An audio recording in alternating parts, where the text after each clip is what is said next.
Assalamualaikum warahmatullahi wabarakatuh. Salam sejahtera bagi kita semua.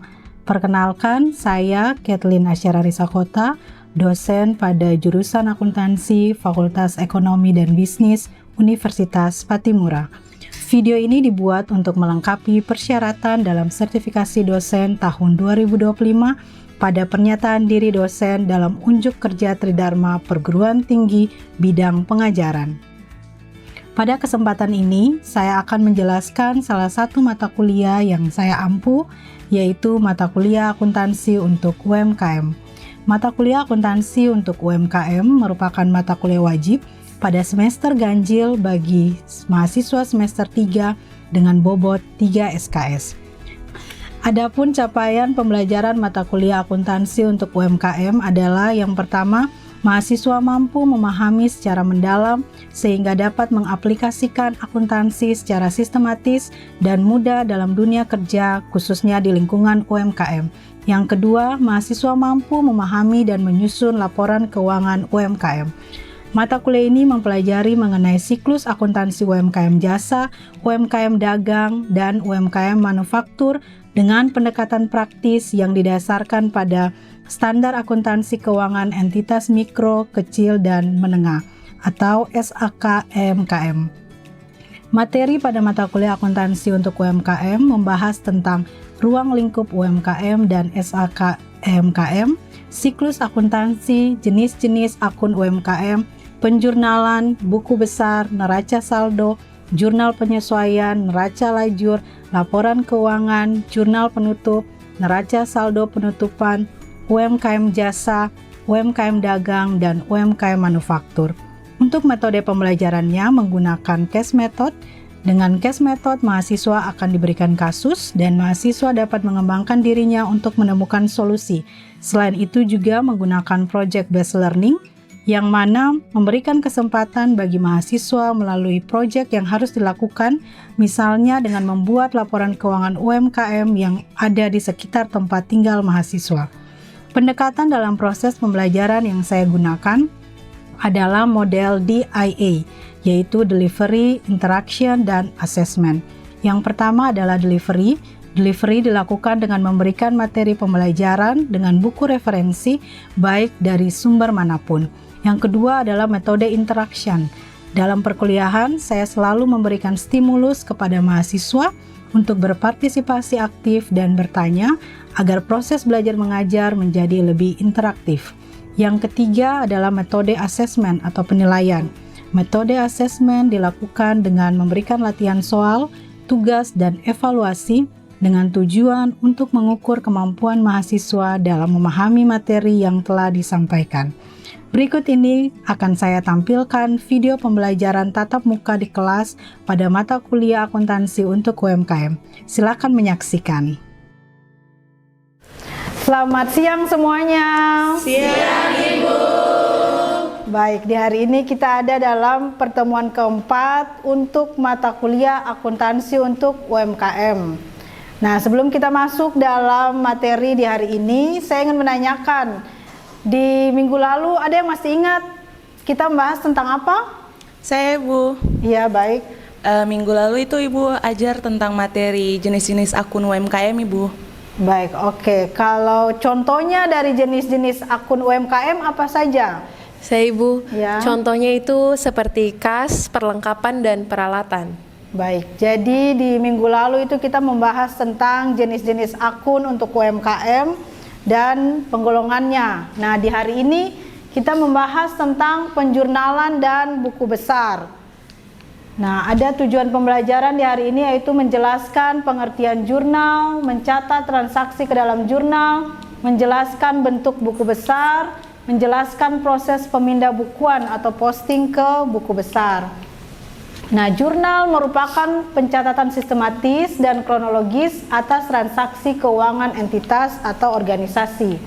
Jurnal adalah catatan berupa pendebitan dan pengkreditan atas pengaruh transaksi dan disertai penjelasan-penjelasan yang diperlukan untuk transaksi tersebut.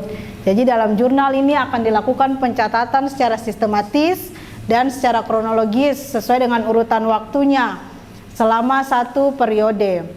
Nah, selanjutnya ada yang namanya jurnal khusus. Jurnal khusus ini digunakan untuk mencatat transaksi yang secara berulang-ulang. Misalnya transaksi penjualan jasa, transaksi penerimaan kas, dan transaksi pengeluaran kas. Nah, selanjutnya kita akan bahas tentang jurnal penerimaan kas.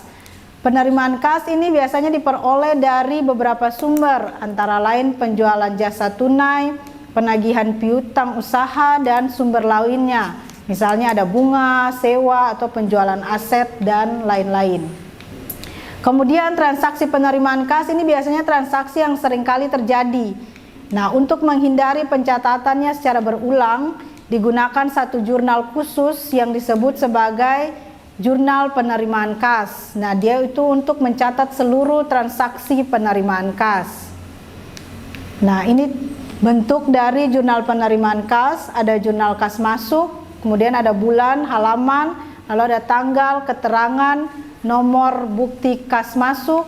Di bagian debit ini ada kas dan lain-lain. Lain-lain ini ada nomor akun, jadi akun-akun selain kas nanti akan ditulis nomor akunnya dan juga jumlahnya. Dan di bagian kredit ada pendapatan, kemudian ada nomor akun, jadi akun selain pendapatan akan dicatat nomor akunnya di bagian sini dan jumlahnya.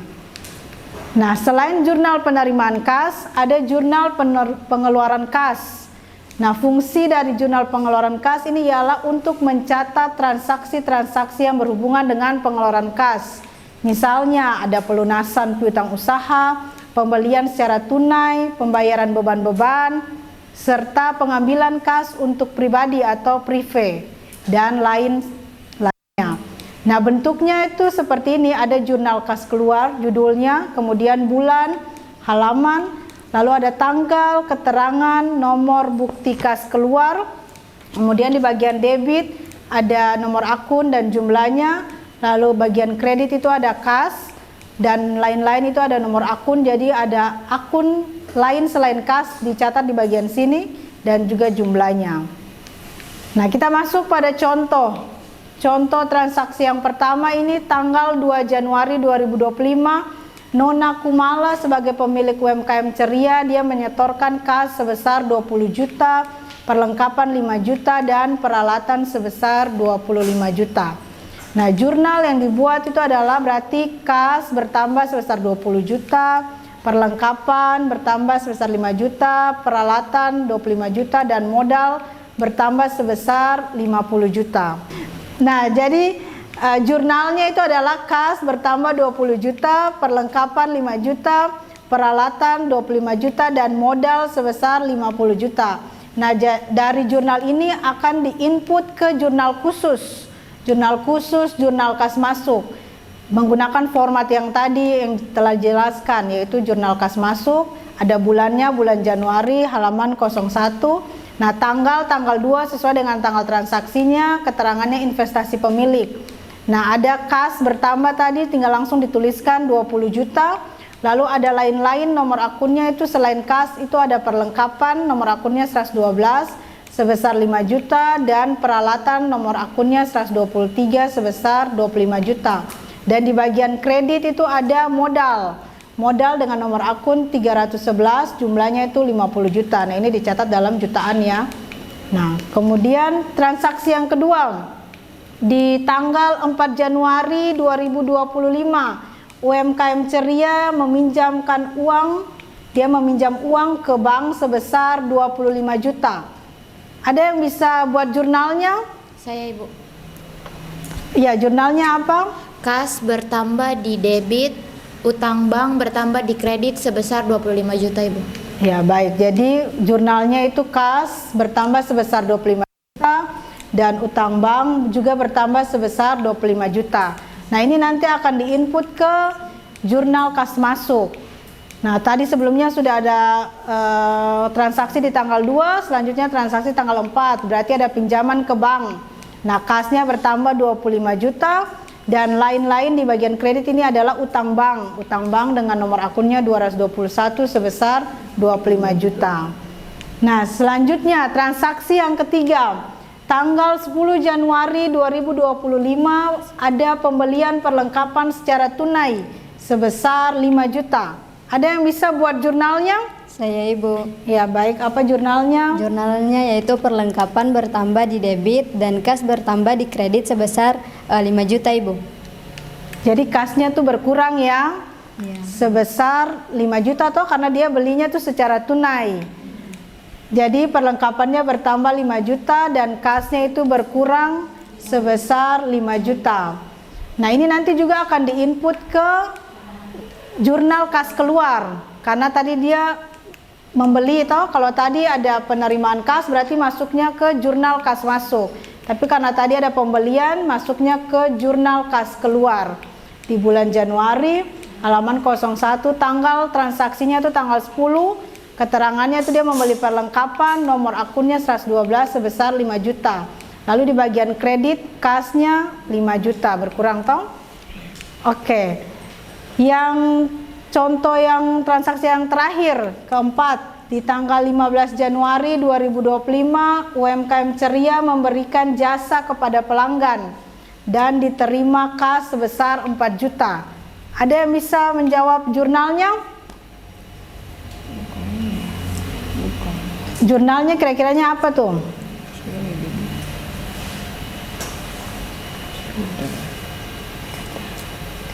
Ada yang bisa buat jurnalnya? Saya Ibu. Iya. Kas bertambah di debit, pendapatan bertambah di kredit Ibu. Iya, baik. Sebesar Jadi 4 juta. kas bertambah di debit sebesar 4 juta dan pendapatan juga bertambah sebesar 4 juta. Nah, ini juga akan diinput berarti di jurnal kas masuk. Nah, berarti di tanggal 15 ada pelayanan jasa, kasnya bertambah 4 juta, di bagian kredit pendapatannya juga bertambah sebesar 4 juta. Jadi buku besar ini adalah kumpulan akun yang akan saling berhubungan dan merupakan satu kesatuan yang disusun dan dikelompokkan sesuai dengan pos-pos laporan keuangan entitas atau organisasi. Nah, sumber buku besar adalah jurnal yang telah dibuat. Jadi setelah buat jurnal, nanti akan diposting ke buku besar. Nah, ada dua bentuk dari buku besar. Nah, yang bentuk yang pertama ini bentuk saldo tunggal. Jadi nanti ada nama akunnya, kemudian ada nomor akun, lalu ada tanggal, keterangan, referensi, debit, dan kredit. Lalu saldonya ini D atau K dan jumlahnya. Jadi kalau misalnya saldonya berjumlah di debit, nah nanti ditulis sini adalah D, debit. Kalau kredit berarti akan tulis K, kredit. Nah, kalau yang dalam bentuk saldo rangkap, berarti nanti ada sama, cuman perbedaannya tuh di sini, di bagian saldonya. Jadi nanti tinggal kalau dia di debit langsung ditulis nominalnya, kalau di bagian kredit tinggal langsung ditulis nominalnya. Nah, jurnal yang telah dibuat ini nanti akan dipindahkan ke buku besar. Nah, proses pemindahannya itu disebut sebagai posting.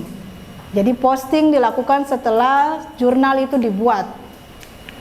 Nah, kita pakai contoh yang sebelumnya, contoh transaksi sebelumnya itu tanggal 2 Januari, Nona Kumala sebagai pemilik UMKM, dia menyetor kas sebesar 20 juta, perlengkapannya 5 juta, dan peralatan 25 juta. Dari jurnal ini kita akan posting ke buku besar. Nah, ini tadi dari jurnal kas masuk. Nah, kita akan posting ke buku besar, yaitu masing-masing akunnya. Nah, jadi akun kas, dia menyetorkan uang sebesar 20 juta. Saldonya itu adalah debit sebesar 20 juta. Ini menggunakan bentuk yang rangkap.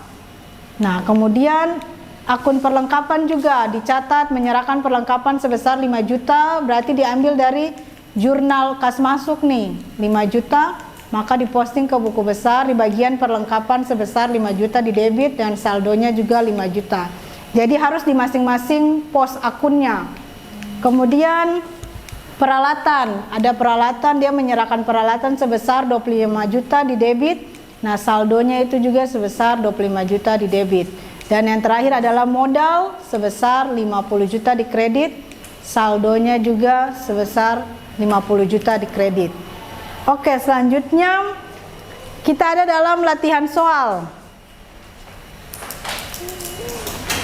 Jadi soal yang pertama, transaksi yang pertama di tanggal 16 Januari 2025, UMKM Cantik membayar tagihan rekening listrik sebesar 500.000. Jadi di tanggal 16 Januari nih UMKM Cantik dia bayar tagihan rekening listrik sebesar 500.000. Ada yang bisa mengerjakan jurnalnya? Iya, baik, silakan.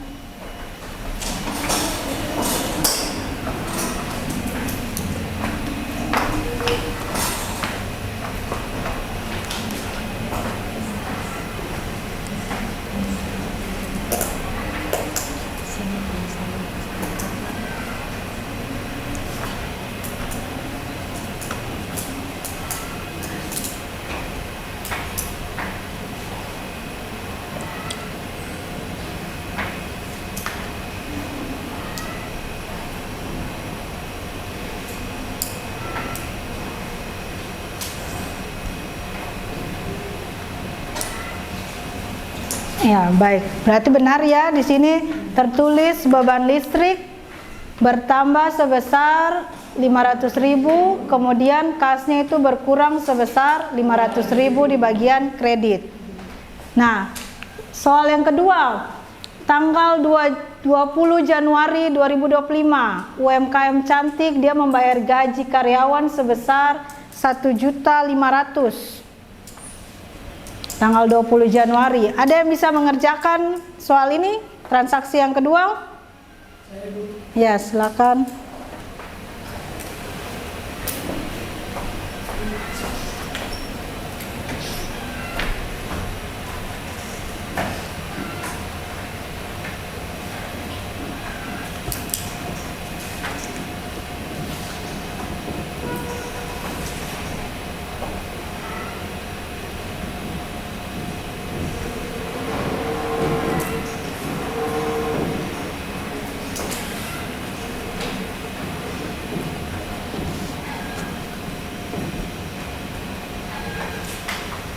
Ya, baik. Jadi jurnalnya di tanggal 20 itu berarti beban gajinya bertambah ya.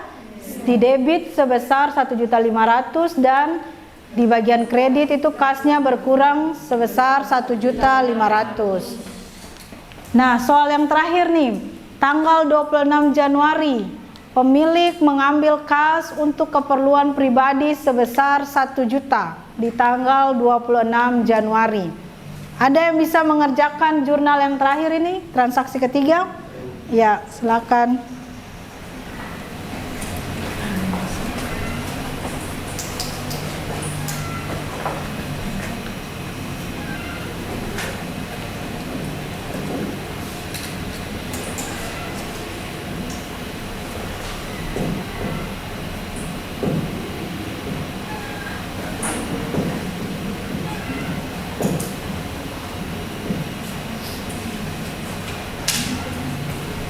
Oke, baik. Jadi di jurnalnya itu adalah prive bertambah 1 juta di debit dan di kreditnya itu adalah kas berkurang toh 1 juta.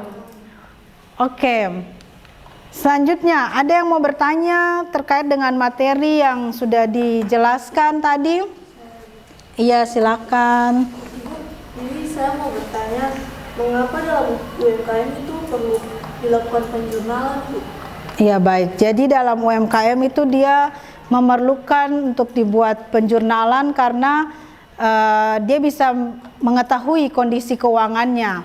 Dan kalaupun membuat jurnal itu nanti akan berdampak dalam penyusunan laporan keuangan. Jadi kalau sampai di penyusunan laporan keuangan, berarti UMKM tuh tahu dia usahanya dia mengalami kerugian atau keuntungan.